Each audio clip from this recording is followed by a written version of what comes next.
Welcome, everyone. Glad to be with you again.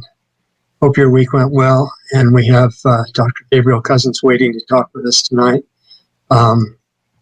Some really relevant stuff to look at with you, and it has to do with the light and the darkness in the world right now in light of a particular observation that Gabriel was talking to us about this morning. So without further ado, let's go right to Dr. Cousens, and this should be an incredible conversation. Stay tuned. Okay, thank you, Richard. Well, I welcome you all with love and really peace. And let's start with a little prayer that is about merging the heart and the mind. It goes like this. L'shem yikud kudushabri hu ushinate bi ilo or ilayad shem yukid belovke b'yidashlim shem kuzreel kolam amen. So just feel that merging of the heart and the mind, that integration. Now, what we always like to do is start with a little bit of spiritual joy. We do that with dancing. And dancing just, for spiritual joy, is part of a lot of different traditions. And we do it here just for 3 minutes, just dancing to activate the spiritual joy in our hearts. So that's what we're going to do. Okay.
Okay, we're going to meditate for a moment or two.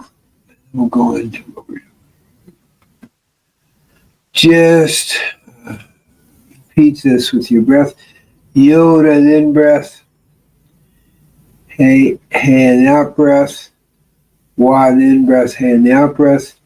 Yod from the base to the heart, hand through the heart. Wad from the base to the third eye, hand through the heart. And this is if you don't have a mantra, you can use this and you keep repeating that till your mind's quiet. Then you're in meditation. So the other part is just focus on the energy coming through my eyes and let that help activate your energy.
Okay, you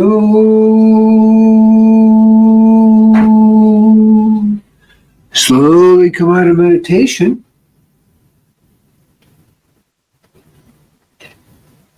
And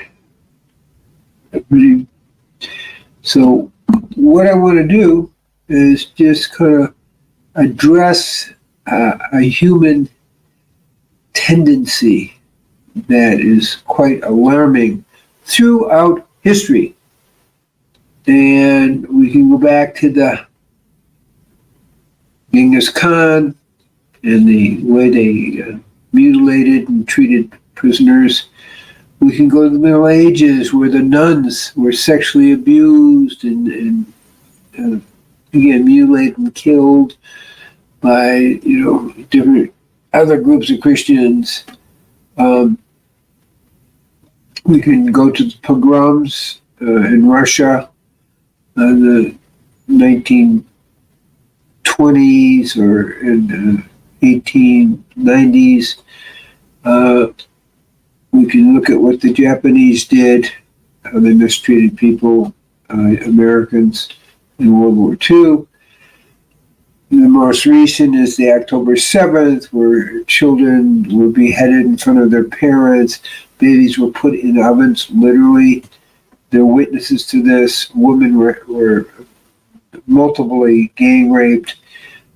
And what is it about humans that we do these things? What's going on? And understand that what we saw on October 7th is not an exception. Okay? It really is how humans think it's okay to treat each other. And we obviously can bring in the Nazi atrocities and so something the Warsaw Ghetto today was just endless, where people lose their humanity. Now, in the midst of that, which is really important to acknowledge, there's a few people who actually maintain their humanity. And so this is what we also have to see. There's exceptions. In this one video that's real historical, the most famous pianist in Poland who was Jewish was, period, most famous pianist in Poland, period. He had escaped out of the Warsaw Ghetto and was hiding out, and then he just picked a building after 2 years of being on the run, where a very high-ranking German officer was also staying. And the German officer kind of, "What are you doing here? Who are you?" "I'm a pianist." He said, "Okay, play for me." And there was a piano in the other room, and he played this beautiful music.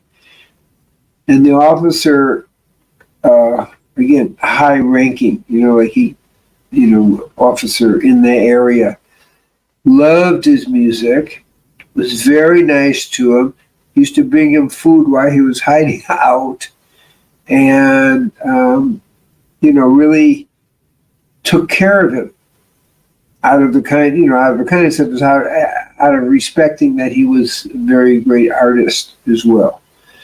And so there are different reasons for doing, but nevertheless, there's a breakthrough.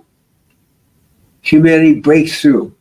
So how is it that we have all these horrendous things, and in the midst of that breakthrough of humanity?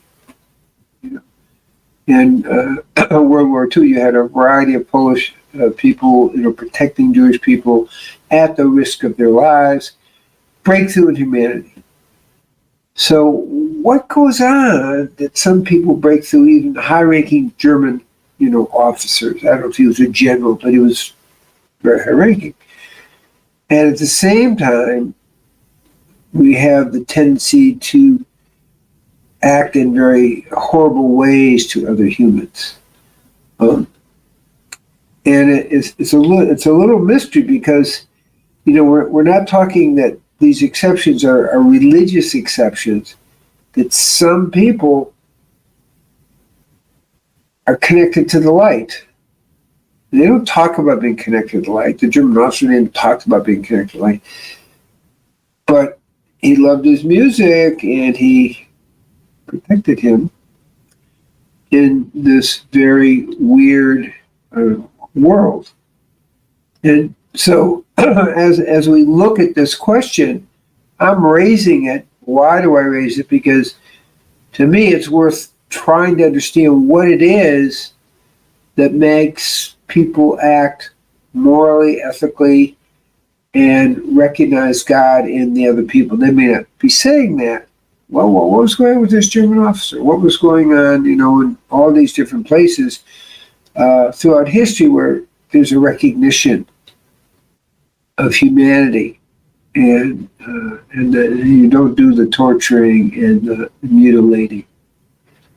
So that's a kind of pretty important question, because if we could answer that question, I'm thinking about the January 6 people, or just the other day, the 75-year-old lady was caught praying at an abortion center. She was jailed for 42 days. No lights were on 24/7. And she was, not physically abused, but abused, nonstop. She survived, but how did you do that to a 75-year-old woman whose offense was to be praying near an abortion center? I mean, what motivates you? Or at January 6th, where people may have been in the wrong place, may not have been in the wrong place, but are ending up in, solitary confinement for months. What is going on? So it's kind of trying to look at this big picture of vengeful treating of people. And maybe that's the secret to that. And what goes on inside of people that they treat each other that way? I'm not trying to make this a political thing about Biden and his administration, who are doing all kinds of cruel things to people who differ politically. I'm not talking at that level. I'm talking at what goes on that people act this way, that they lose their humanity. And what goes on, like this German general, I guess, where they gain their humanity.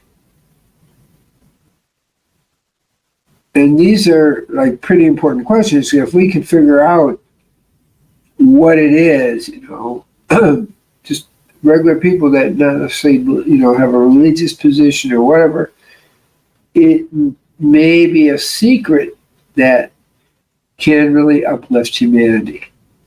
So those are the questions I would ask. I don't really have a full answer to that.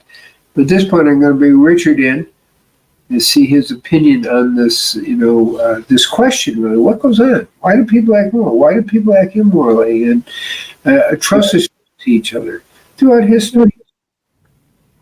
Yeah, it's probably one of the most important questions there is, Dr. Cousens, and especially right now, because what's going on in the world, we're being pushed. Some of the people are not just indulging in those evil actions. They're trying to get the whole world to fall apart based on that. And trying to get you mentioned the Holocaust, although this is not just about one event or about Jewish people or any other group of people. This is about everyone. Right.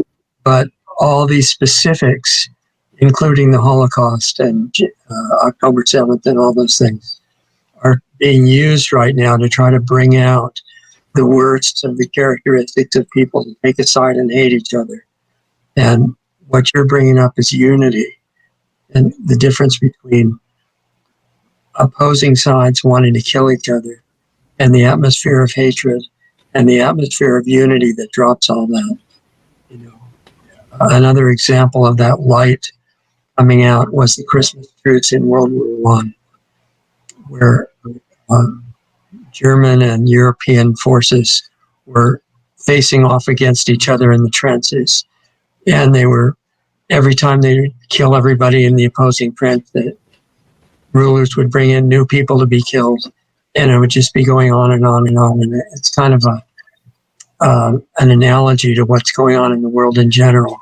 We're all in the trenches, sent here by the rulers, intended to kill each other. And the test is, will we wake up and stop doing that, or would you just follow orders? You know, the famous phrase, just following orders, which doesn't work and has disastrous consequences. Every one of us is in that position. Are we just going to follow orders? Are we going to wake up and have the Christmas truce and have it not just for one night? Because in the World War I example of Christmas truce, they had it for one night, and some of them a little bit longer, but then their officers got really upset and they got orders from higher up, start the killing again immediately, and they all obeyed. And at some point you have to say no matter what happens, we're not going to start the killing again. And I think the question you asked is, what allows that decision? What allows that insight, that inspiration to realize that we have that choice and we're a microcosm of what's going on in the world, everybody individually? Are you going to go for light or for darkness? And we're faced with that decision moment by moment. And the first thing is to become aware that it's even a decision in front of you. I think that's where we are now. So what happens?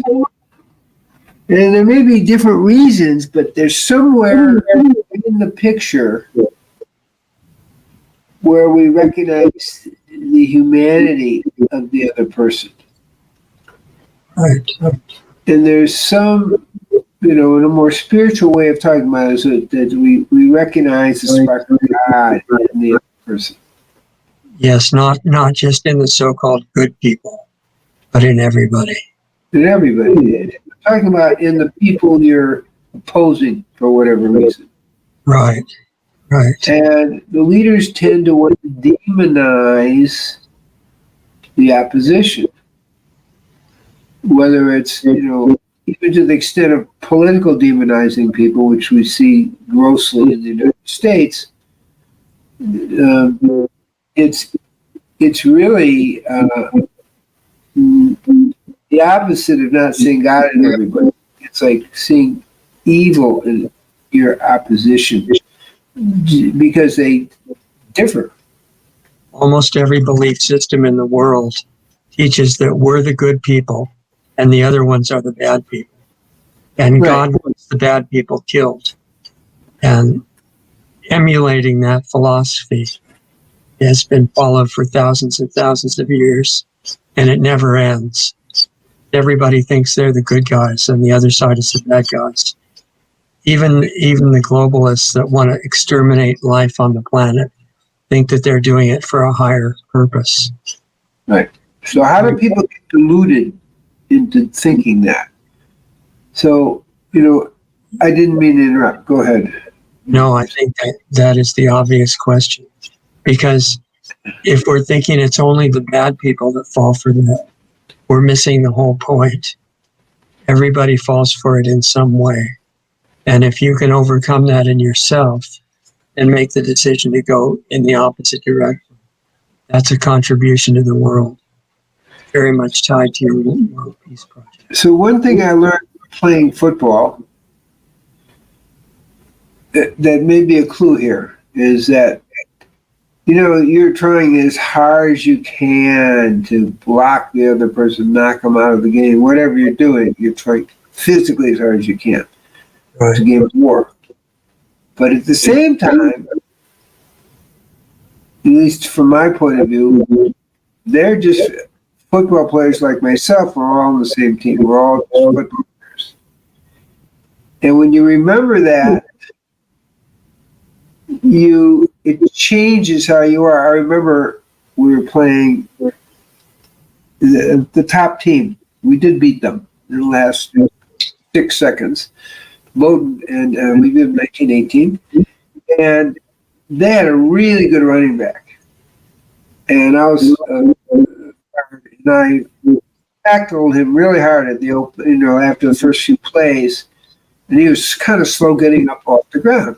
I put my hand out to him and helped him up. Pat him on the back and, okay, this is a game. You're a guy. We're just playing. You're not my enemy. And what happened, and that's the teaching for me, and really the teaching for him. Now, because he smiled, and it's like after I picked him up, and then it was like, wait, we're human. We're playing a game. Now, people choose not to see the other person as human and choose to think the world of illusion is real. Now, we have globalists, and I'm going to say that there's what some people feel is a high degree of psychopath, paranoid psychopath energies in some of these leaders, the way they've been brought up and so forth, is that everybody else is less than human. That's their training. So from a less than human viewpoint, you can't see they're just another person on the field. We're all playing a game called life on planet Earth so we can evolve spiritually. Now, I can't tell you I was coming from a big spiritual place. It was like, here's this guy, I just knocked him down. He's slow getting up. The game's starting. I actually would like him to be in the game to make it fun for all. And it's like, here's my hand, man. And the point I'm making is we're opposed, but we're not enemies. You can disagree because the game is how to evolve spiritually on the planet. And once you get that, you don't need to do all these other things because you're taking, you do these terrible things as you take it seriously, you take it as if this is the truth. And that, I think, is how some of this happens. We don't see God in the other person, but we also don't see it's a world of illusion, which is there for us to grow spiritually. So those are kind of some insights that I as I'm looking at it, where the breakdown happens. And you don't see yourself as human either. How come the Hamas, I'm going to say they were told by their spiritual religious leaders, this is the way you're supposed to be. What are you supposed to do with that? Mutilate, be as vicious as possible. You're supposed to scare them. You're supposed to terrify them. This is the way we do war. It's like, well, they're young kids. I mean, honestly, they're young kids. They're 20, 21, just like everybody else's army. And it's like they just following, in a sense, they're encouraged to act this way. Plus, they already have a predisposed belief. So all these things are going on. So throwing that out as a way of doing it, and it stops when we see the other people are human beings, and they have a soul, and they have the spark of God within them, and you may disagree spiritually about this belief and that belief, but you have a spark of God, and it's like, when we respect that, we don't desecrate that. When we don't see that spark of God, it's easy to desecrate. And I think that's one of the problems. And I'm going to keep on a roll here. Chairman Mao was not exactly human friendly. Now, people believe somewhere between 60 million and 100 million Chinese were killed in his reign of terror. And when they were marching against Chiang Kai-shek and they were low on food, they caught the other, people from the other side, or local people too. Some of these people, literally, this is true, with witnesses, they would boil them in water. Obviously, it would kill them. And then they would eat them. They would cannibalize them. That's how depraved people under Chairman Mao became. And so, and then the Red Guard and all their things, the way they treated the elders, there's a breakdown of societal mores. I mean, you look at that dance out of China now that's so brilliant, affirming life in kind of pre-communist world, and it's like, I can't believe these people are that beautiful and supporting the spirit. And so it was acting contrary to the culture, Mao, doing these very, very dehumanizing things. So there's somewhere a break in a culture that recognizes humans as elevated. And with what happened, how do 60 to 100 million people get slaughtered in the name of communism?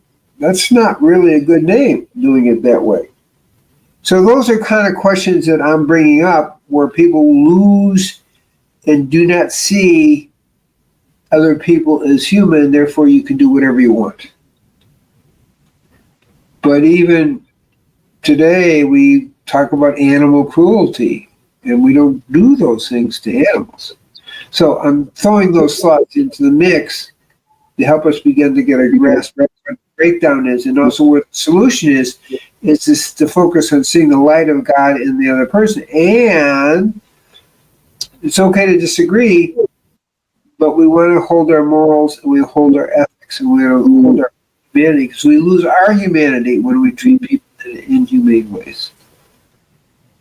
That's my speech. Yeah, for the moment. That's great. I think, a part of the really important element in this is getting beyond beliefs and saying, what's real? Who are we? Who are we? If you took away all the thoughts and all the beliefs and all the books, who are we? In reality, where did we come from? What if we'd never been taught any belief system? And one of the clues is that there are people who have gone through what I think is referred to as dying, and some of them come back. Well, they all come back, but some of them come back within hours or minutes. And there are very similar threads in what they report. And one of the main ones, I've been looking at this a lot over the last few months, and one of the main things they almost all run into right away, unless they're absolutely sure that it's impossible in their belief system, is the experience of unconditional love and being surrounded by this amazing presence and realizing from the experience, not from thoughts, that that's what they are. It's really important. I don't know how to say it important. Well, it's clear. That's why meditation is so important, because when you go deep in meditation, you go to those places that even beyond the astral plane experience and their experience. Exactly. But So your program every day, you're having that experience, and you see that experience within yourself, which is where it has to begin. Yes. And then you begin seeing it in other people. So everything has to come from that. That's the key. Go ahead, Richard. I'm sorry. No, I totally agree. Everything has to come from experience. Otherwise, if you just memorize a belief, if you're honest sometimes, you realize you don't know if it's true. You're hoping it is. And people want comfort of assurance and having the answers to everything. So they really are determined that it must be true. But it's a different step to experience it and find out. And so if you can do that in the way that you're talking about without having to wait till you die, which is better to do it now because you can use it. It does happen naturally. It's not something you do. It just happens naturally. Yes. Yeah, you can't create it because if you have preconceptions about it, that only limits the experience. So Exactly. when the full experience comes in, it changes your entire life. It changes what you want to do. Even if you've been a person totally devoted to your beliefs, they happen to be evil because you get a power rush from abusing other people, which is the attraction of evil. That all dissolves in that experience that you just talked about. And if the people devoted to evil won't do it, the nice thing is that there's contagion and shedding in the people that do it, and they affect the people that don't. So it's like we're a microcosm with the light and dark inside of each one of us. And the light is the reality. It's not just that the two are equal opposites. The light is the only part that's real, in the sense of being permanent and outside of time. And you find that out when you start to feel it. So really the fate of the world depends and is radically connected to what we're going to do with the connection inside, if we want to make a contribution. So the next step of the discussion, from my point of view, is, so how do we get more people to begin to experience the light of the divine within themselves, and to be that divine music? So this is, in my world, it's experiential, as you point out, Richard. I think it's very important. Meditation is a direct experience of this truth. When we're chanting or singing, we can also do that, as well as dancing. You can be moved into that altered, more evolved state. Okay? It does help when you're eating a diet that makes you more sensitive. With me, I talk about it as an 80% live food, 100% vegan, plant-based diet, because you become more sensitized. It's easier to meditate. It's easier to tune in. And then if you're doing practices that build the prana, like Tai Chi, Qi Gong, different yogas, they all make you more sensitive. And service and charity also brings it out, because they give you a chance to connect to the heart of the other person, which is really important. And then also, if you're ready, with a spiritual teacher, as you say, meditation and mantra, repetition, all of those things, and the awakening of spiritual energy make you far more sensitized to start having these inner experiences. So we can create the conditions, that's my point here, by kind of ways of being. Certain other people, find time in nature, for example. But we can create the preconditions that bring us more consistently to the experience of the divine in nature and in each other. So those are things we can really do to amplify more and more people going in that direction, awakening in that direction. That's right. If you want more people, then you want to do more of the work inside yourself, because the more focused you are, the more it attracts other people. Right. And also, we have that World Peace Meditation on Sunday nights at 6:15 Eastern Standard Time, actually Israel time, where we all meditate together, 6:15 p.m., where we all meditate together, and we're feeling again our joined humanness, and we're creating a field of understanding, a field of peace. That makes a difference. So all these things are there. Doug, thank you for bringing that up. So we can do this, but we have to create that field. And the more we do that, like the World Peace Meditation, we feel that link with each other, the better it is. So that's on Sundays. Yeah, I would like to also mention that the peace meditation that happens once a week is a taste of what the focus can be if it's focused internally on peace and harmony and love universally. But the rest of the 24 hours every day, realize that we're in meditation. And the question is only on what are you meditating? If that's brought into line with that occasional experience and make it stable, then the effect gets much more contagious, much stronger, regardless of the numbers, and it starts spreading faster. So it's shaking ourselves awake, not walking through the day like robots or zombies and getting quiet inside so the mind programs are not pulling us away. And stay in that meditation while you're doing it.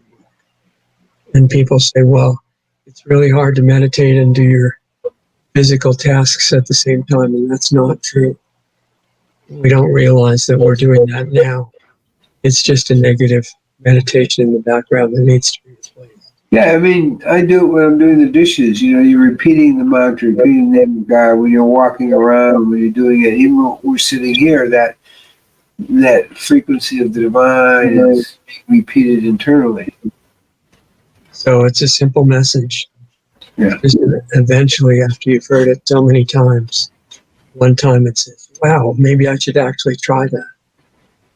So the good news is we can actually do this.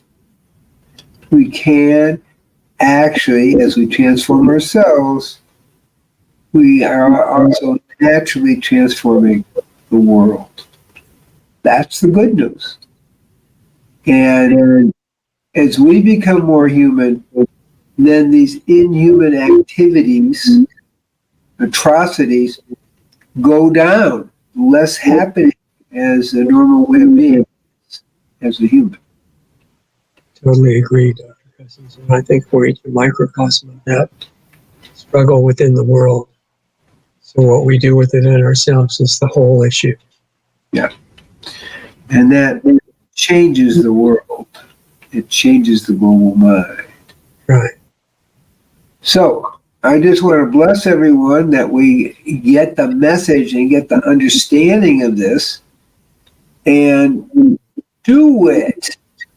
Because when we do it, it transforms us. Peace be with you. Shalom, shalom, shalom. Om Shanti, Shanti, Shanti. Om Kiwasan. Aho. I turn it back to Richard. And I thank Doug for being behind the scenes and Richard for really being here too. Yes.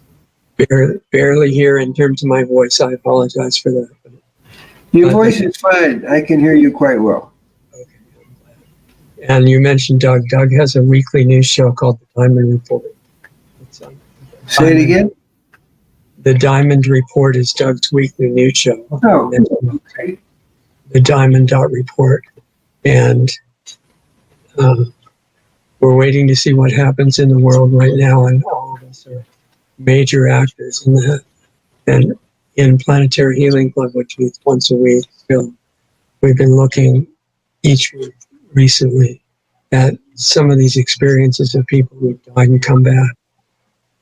And the purpose of that, along with the other stuff that we looked at, is answering this question of who we are. If you had to answer that question right now, apart from any beliefs and anything you've memorized and anything you've intellectually learned, and just go by what you've experienced, what would it be? You know, so the benefit of hearing about these people's experience when they've gone away from the world, away from their physical form, away from everything, into what I would refer to as the astral level. They experience a much clearer picture and feeling of who they actually are. And it's a shaking of all the impressions of false identity that we carry all our lives. And when they come back, they remind the rest of us that this is true all the time, and what we're operating under is almost like a kind of hypnosis that creates an amnesia. And we have all these false identities that we fight over.